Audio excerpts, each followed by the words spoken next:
Magluluto tayo ng dinuguang Batangas.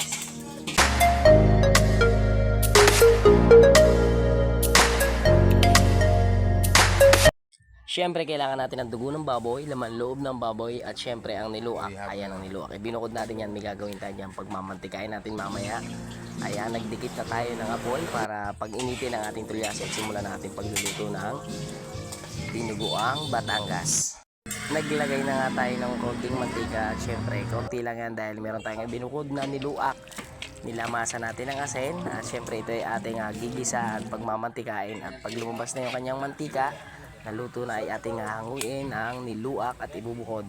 At dito natin igigisa ang sibuyas, bawang.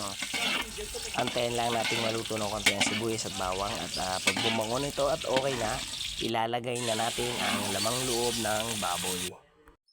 Isasangkot siya lang muna natin ang lamang loob ng baboy. Nilagyan na rin natin ng paminta, asin,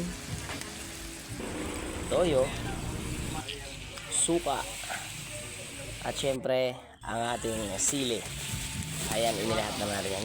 Syempre sa paglalagay ng ating pampalasa ay tansyahin natin na yung tamang lasa na, huwag masyadong maalat at huwag naman masyadong matabang. Ayan. At syempre isinunod na natin ang tubig. Ayan. Yung tubig tansyahan din lang yan.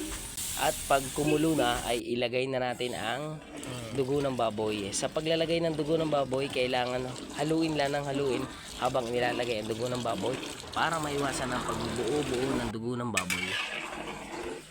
Dito ay aantayin na lang natin kumulo at maluto ang dugo ng baboy.